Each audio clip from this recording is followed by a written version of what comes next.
네, 안녕하세요. 농부의 꿈은, 수원에 살고 있는 농부의 꿈이라는 사람입니다. 예, 제가 책을 좋아하는데요. 책을 좀 읽는 거, 괜찮은 책들을 좀 요약해서 저도 좀 생각을 정리하고, 그 다음에 아직 책을 읽지 않은 분들한테는 조금 도움이 되지 않을까 싶어서 이 방송을 시작하게 됐습니다. 첫 번째로 제가 말씀드릴 책은 슈퍼 예측이라는 책인데요.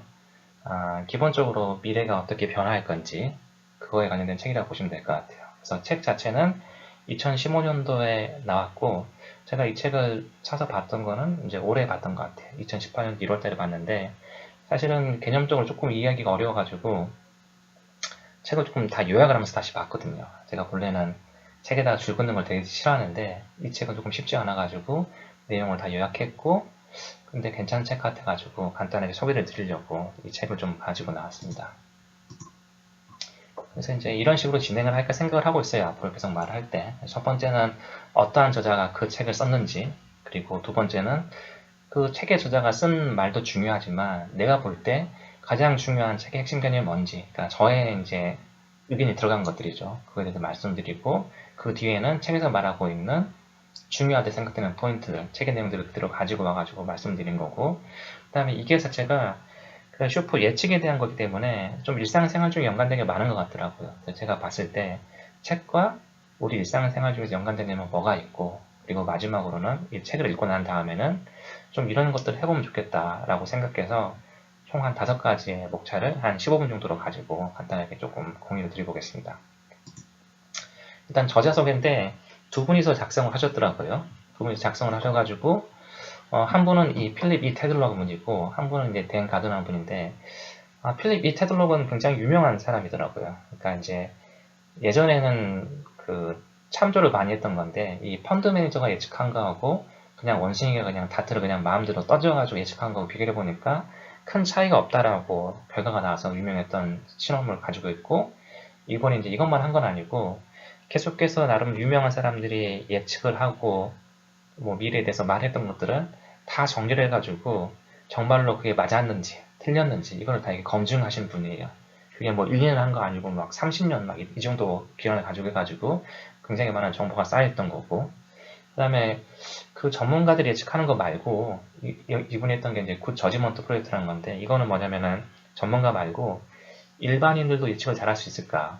그러니까 뭐 비공개 정보도 없고 다 공개 정보를 가지고 있고 그 다음에 학력도 굉장히 다양한 일반인으로 예측을 잘할 수 있을까 이걸 다 이렇게 한번 검증해 본 건데 사실은 그 검증 내용을 바탕으로 해가지고 이 책이 나왔다라고 보시면 될 것 같아요. 그래서 굉장히 유명하신 분이고 이 댄 가든 이분은 여러 가지 내용이 있는데 저는 사실 잘 모르겠어요. 그래가지고 약간 물음표를 적어놨습니다. 근데 어쨌든 공동저자 쓰실 분이니까 굉장히 유명하시고 잘하신 분이라고 보면 될 것 같아요. 두 분이 작성하신 글이고 제가 볼 때 책의 핵심적인 개념은 이거인 것 같아요. 이 마이너리 리포트를 제가 따왔는데 그 마이너리 리포트 보면은 결론적으로는 어떠한 사람들이 어떠한 상황에서 범죄자가 될 것 같아 딱 확실하게 딱 예측을 하고 그 범죄를 예방을 하는 거잖아요. 근데 책에서는 조금 다른 개념을 말을 하고 있어요. 그러니까 그렇게 뭐 확신을 할 필요는 없고 뭐 그렇게 될 수밖에 없다고 생각은 하지 말아야 된대요. 그러니까 여러 가지 조건이 있고 그 조건이 변경은 되고 또 계속해서 이벤트가 바뀌면은 그거에 이제 근거를 해가지고 미래를 예측해야 된다고 말을 하는 거죠. 저한테는 사실 이게 가장 크게 와닿았던 것 같아요. 그러니까 우리가 뭐 미래를 바라볼 때 그러니까 나의 신념도 있고 아니면 나의 편향도 있고 이런 다양한 정보가 있는데 그냥 그런 것들만 한정을 시켜가지고 미래를 예측하고 하는 어프로치가 대단히 많았던 것 같아요. 저 스스로도 그렇고 근데 여기서 책에서 핵심적으로 말하는 거는 그렇게 하지 말아라고 말하는 게 가장 중요했던 것 같습니다. 그래서 제가 생각한 핵심 문구는 미래가 그렇게 될 수밖에 없다라고 생각하지 말아야 된다라는 게 핵심적인 개념이었던 것 같습니다. 그리고 나머지는 이제 책에서 말하고 있는 주된 스토리인데 여기서는 이렇게 말을 하고 있는 것 같아요. 그러니까 결론적으로 미래를 정확하게 예측하고 사실을 정확하게 분석하려면은 상반되는 농지에 균형을 맞춰가지고 정보를 분석한다고 말을 하고 있거든요. 이거는 사실 우리가 굉장히 익숙한 개념인데 우리가 흔히 알고 있는 정반합, 그러니까 현재 옳은 이론의 사실이 있고 이게 이제 계속해서 쭉 오는 거죠. 근데 시간이 지나면서 야 그게 아니라 내가 관찰을 해보니까 이러한 사실도 있는 것 같아. 그럼 반에 대한 개념들이 나오는 거고 그래? 이론이 이랬는데 실제 관찰은 그렇단 말이지. 그럼 이것들 다 모아가지고 또 새로운 사실을 뽑아내는 게 정반합의 개념이잖아요. 사실은 핵심적인 거는 똑같은 것 같아요. 정반합이 이렇게 이루어지는데 중요한 거는 계속해서 끊이지 않는다는 거죠. 그러니까 새로운 개념이 나와도 또 다른 개념이 있으면은 또 섞어가지고 또 새로운 개념을 만들고 이렇게 해서 결론적으로는 시기나 이벤트가 발생에 따라서 정보를 계속 수집해서 업데이트하는 게 중요하다고 말하는 게 핵심적인 개념인 것 같아요. 근데 사실 이런 식의 정반합 개념들은 논리적이긴 하지만 여기서 저자가 말하는 것처럼 대중들은 별로 좋아하는 개념은 아니다고 말을 해요. 저도 마찬가지고. 그래서 이제 우리가 토론을 하거나 아니면 정치인들이 말을 하거나 아니면 회사에서 말을 할 때도 뭐 이럴 수도 있고 저럴 수도 이런 포인트는 사람들이 별로 안 좋아하거든요. 그러니까 미래를 그냥 정확하게 딱 이렇게 말을 해주고 싶은 걸 대단히 좋아하는데 근데 사실은 이게 이제 듣기는 굉장히 좋으나 미래 예측 결과가 성과를 보장해주지 않는다고 말을 하고 있어서 결론적으로 가장 중요한 거는 상반되는 논지의 균형을 찾아가지고 분석하는 게 중요하다고 말을 하고 있습니다. 그래서 자기 비판적인 생각이 중요하다고 말을 하고 근데 이제 이게 사람이 그렇게 생각하는 게 쉽지 않다라고 저자는 말을 하고 있어요. 저도 동의를 하는 거고 그래서 이제 그러면서 사람의 생각 구조에 대해서 말을 하고 있는데 사람의 뇌는 기본적으로 시스템 1하고 시스템 2로 이루어졌다고 말을 하거든요. 사실 이거는 굉장히 유명한 개념이고 굉장히 많이 다루고 있는 건데 시스템 1은 뭐 이렇게 보시면 될 것 같아요. 그러니까 여기 사진에서 보는 것처럼 어떤 수풀이 움직였는데 일단 시스템 1은 빨리 판단을 하는 거죠. 수풀이 움직였어. 근데 저게 사자일지도 모르라고 빨리 판단을 해가지고 도망가는 게 시스템 1이라고 보시면 될 것 같아요. 그래서 빠르게 답을 도출하고 부지불식간에 판단을 하는 거죠. 근데 이제 시스템 2는 뭐냐면은 일단 그 자리를 벗어나고 난 다음에 다시 한번 생각을 해보는 개념이라고 보면 될 것 같아요. 근데 내가 아까 도망갈 때는 사자로 생각했는데 그때 그 장소에 사자가 있었을 확률은 얼마나 됐을까? 사자가 아니라 사슴일지도 모르고 사슴이 아니라 바람일지도 몰라. 그냥 바람에 흔들려서 이런 것들을 다시 한번 생각해보는 게 시스템 2라고 보면 될 것 같아요. 그래서 시스템 2는 일단 시간을 들이는 거고 총체적으로 생각하고 다시 판단해보는 거라고 보면 될 것 같아요. 근데 이제 사람들이 진화할 때부터 이렇게 시스템 2를 생각하고 있으면 죽을 수도 있잖아요. 사자가 나오면은. 그래서 예전부터 계속 진화할 때 주로 시스템 1이 많이 발전됐다고 말을 하고 있고 시스템 2로 생각하려면은 이제 의도적인 생각을 가져야 된다고 말을 하고 있습니다. 그래서 시스템 2가 미래 예측에는 좋은데 사람들이 기본적으로 생각하는 거에는 쉽지 않다는 게 사실은 팩트죠. 그래서 이제 시스템 2를 올리면 어떻게 해야 되냐라는 것 중에서 패러미 추정이라는 걸 말을 하고 있거든요. 이거는 이제 보통 이제 전략 컨설팅 펌, 예를 들면 맥킨지 같은 데서 신입사원 뽑을 때 많이 한다고 하는데 질문을 던져주면은 질문과 연관된 세부 질문이 뭔지 찾고 그 세부 질문을 바탕으로 답을 찾아가지고 결론적으로 내가 원하는 답을 찾는 개념이라고 보시면 될 것 같아요. 사실은 굉장히 피곤한 개념이죠. 계속해서 이제 질문을 좀 내려야 되니까. 그래서 이제 이렇게 해가지고 세분화해야지만이 조금 사실도 종합적으로 볼 수 있고 미래도 조금 종합적으로 예측할 수 있다고 말을 하고 있습니다. 그래서 이제 예를 들어보면 그런 게 있을 것 같아요. 저 같은 경우는 이제 부동산에 관심이 많거든요. 그 중에서도 재개발, 재건축에 관심이 많은데 예를 들면은 내가 알고 싶은 질문이 종로구 창신동 이게 어디냐면 동대문 뒤쪽에 있는 뭐 가방이나 옷을 만드는 소규모 공장들이 밀집된 지역인데 이렇게 생겼습니다. 종로구 창신동이 10년 내에 땅값이 3배 이상 증가할 것이냐 만약에 질문이라고 한다면은 이것만 가지고 바로 말하기 좀 어렵잖아요. 그래서 관련된 정보들을 세분화하고 다 찾아보는 것들이에요. 첫 번째로 일단 제가 봐야 생각되는 것들은 현재까지 평균 공시지가는 어떻게 변했지? 라고 조금 세부적으로 찾아가지고 질문해보는 거고 그 관련된 정보는 이미 존재하고 있더라고요. 이게 이제 VW 레벨에서 이제 분석한 건데 이게 이제 대지인지 아니면 나대지인지 아니면 도로인지에 따라 가지고 지역에 따라 가지고 이 평균 공시지가의 변화를 파악한 건데 일단 이런 것들을 먼저 찾아보는 거죠. 첫 번째는 평균 공시지가 어떻게 변했는지 그리고 두 번째로는 이 도심 재생을 할 때 도심 재생의 방법들이 소규모 개발도 있고 아니면 재건축 재개발 방법도 있거든요. 좀 이러한 케이스를 좀 찾아가지고 도심 재생지구로 된다 하면 어떻게 변화할 건지 익선도 좀 성공한 사례가 얼마나 되고 실패한 사례가 얼마나 되는지 재건축하고 재개발이 되면 어떻게 변하는지 이런 것도 좀 다 찾아본다고 보시면 될 것 같아요. 그래서 하나의 질문을 세부적으로 쪼개고 그 쪼개진 질문을 가지고 정보를 수집한 다음에 그걸 종합해가지고 미래를 예측한다는 게 사실은 굉장히 중요한 개념 같아요. 근데 실제로 저도 약간 이런 것들을 해보려고 하거든요. 제가 살아가는 과정 단계마다 굉장히 피곤하죠. 이거 자체가. 심지어 저는 회사에서도 전략 같은 업무를 하고 있는데 많이 하신 분도 엄청 힘들어해서 쉽지는 않은 것 같아요. 근데 어쨌든 이게 굉장히 중요하다고 말하고 있고 저도 동의하는 개념입니다. 그 중에서 핵심적인 개념은 기본율이라는 개념이거든요. 이거는 뭐냐면은 미래를 예측할 때 내 케이스는 굉장히 스페셜하고 디테일한 케이스인데 그렇게 바로 보는 게 아니라 일반적인 케이스에서 어떻게 변하는지를 먼저 보고 그거에 기반을 해가지고 이제 판단을 한다는 거죠. 가장 기본적인 게서 평균 공식제가 생각했고 이거는 우리가 뭐 사업을 하든 주식을 하든 성공률을 따지도 굉장히 중요한 것 같아요. 그러니까 보통 이제 사람들이 주식 투자를 할 때 쉽지는 않지만 그래서 내가 하면은 한 2, 3년 내에는 어느 정도 수익이 날 때 보통 많이 판단을 하잖아요. 근데 그 판단의 근거가 뭔지를 한번 따져봐야 된다는 거죠. 왜냐하면 일반적인 사람들은 한 95%가 주식에 지거든요. 그러면 기본적으로 내가 특별한 것을 엄청나게 많이 하진 않는 주식시장에서 실패하는 게 95%다. 이게 이제 기본이라고 보는 거고 그것을 새로운 개념들을 얼마 내에 따라 가지고 그 확률을 조금씩 높여나간다라고 보시면 될 것 같아요. 그래서 이 기본율, 외부 관점에서 먼저 보는 게 중요하고 스페셜하고 디테일한 것들은 뒤에 따라온다라고 보시면 될 것 같아요.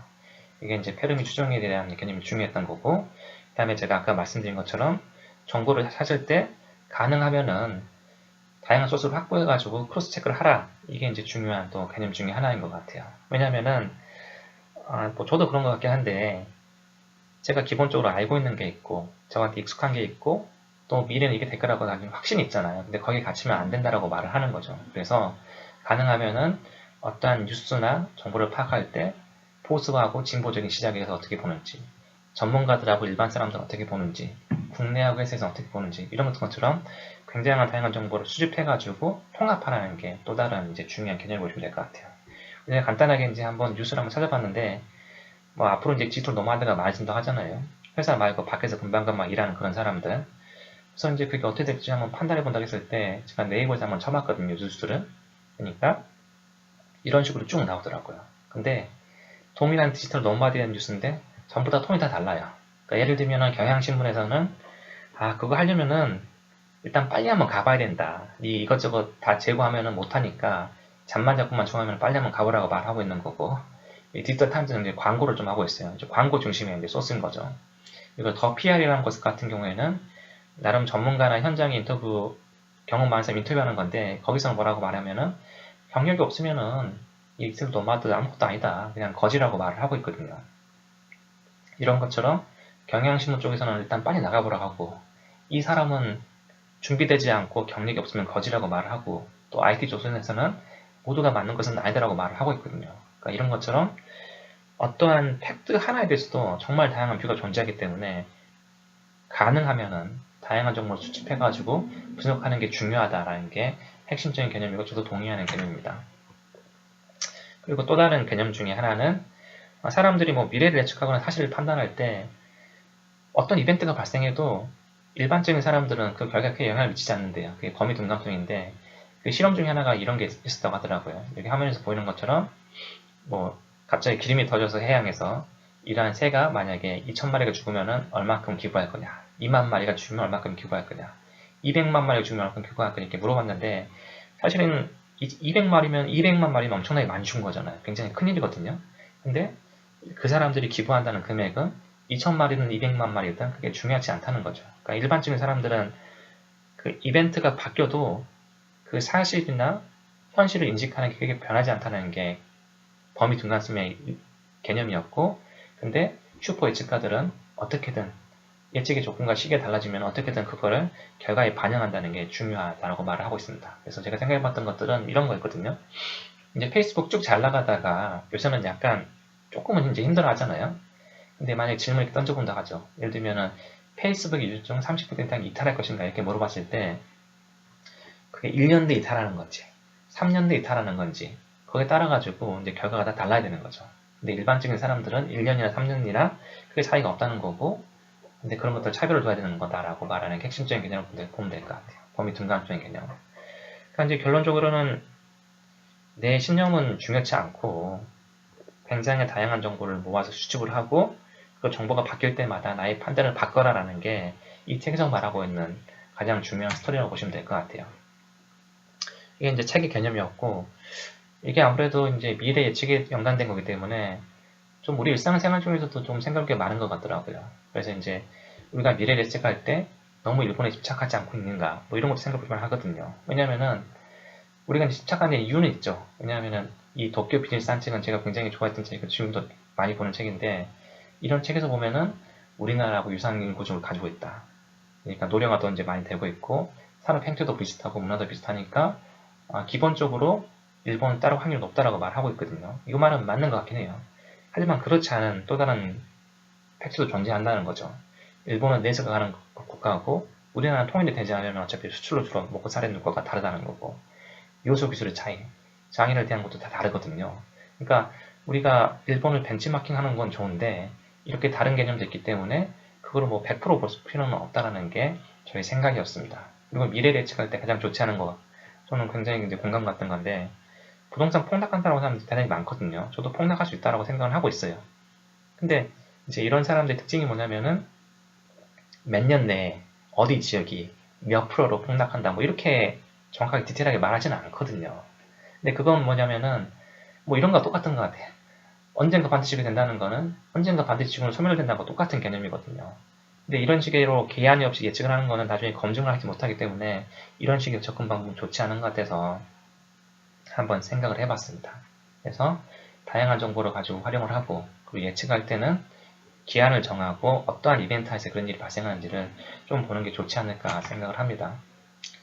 그리고 이제 마지막으로는 이제 책을 쭉 보고 난 다음에 결론적으로 해서 내가 할 게 뭐냐라는 좀 생각을 해보거든요. 그러니까 책을 한 권 읽었으면은 내가 뭘 하면 좋을까 한번 생각을 해보는 건데 그 중에 하나가 이제 컴퓨터하고 사람이 조금 협력해가지고 정보를 판단할 수 있게 생각을 해봤어요. 그러니까 컴퓨터 같은 경우에는 어찌됐든 사람들보다는 대규모의 정보를 처리하기 쉽기 때문에 상반된 데이터를 수집하는 거 그리고 그 데이터 특징 예를 들면 어떤 사람이 썼고 언제 발간됐고 어떤 지역에서 나왔고 어떠한 생각을 가지고 있는 걸 다 파악을 해가지고 정보를 시각화하면 좋을 것 같고 사람들은 이러한 정보를 가지고 이제 판단을 주로 하는 거죠. 그래서 내가 생각했던 개념들이 시간에 따라서 어떻게 흘러가고 있는 건지 그거에 대해서 이제 좋게 말하는 사람, 나쁘게 말하는 사람들은 주로 어떻게 말하고 어떻게 톤이 바뀌는 것들을 다 사람들이 판단을 해가지고 관계를 유추하고 미래를 예측하는 게 좋지 않을까라고 생각을 한번 해봤습니다. 이거 쉽지는 않지만 이런 것들은 지금도 가능한 것 같아요. 그러니까 구글에서 이제 뉴스 키워드 걸어놓으면 피드백이 계속 오거든요. 그런 것들을 보는 것도 이런 기본적인 방법인 것 같고 그 다음에 이거는 이제 통찰력에 대한 거고 이제 미래를 만약에 예측해 본다라고 하면은 약간 발생 확률 중심으로 해서 한번 예측을 해보는 거죠. 그래서 가장 쉽게는 우리나라에서 가장 큰 기업인 삼성전자에서 향후 5년 내에 가장 많이 투자할 지역과 분야는 어디인지 정보를 수집하고 분석해가지고 예측해보는 거 그리고 3년 내에서 가장 많은 정규직 일자리 창출 분야가 어디인지 이런 것도 한번 예측을 해볼 필요가 있는 것 같습니다. 그래서 간략하게 이제 슈퍼 예측에 대한 책을 정리를 한번 해서 말씀을 드렸고요. 책이 좀 쉽지는 않은데 핵심 개념은 명확한 것 같아가지고 읽어볼 필요는 있는 것 같습니다. 그래서 나중에도 좀 더 좋은 책을 가지고 여러분들한테 공유할 수 있는 시간을 가지도록 하겠습니다. 예, 이상 농부의 꿈이었습니다. 감사합니다.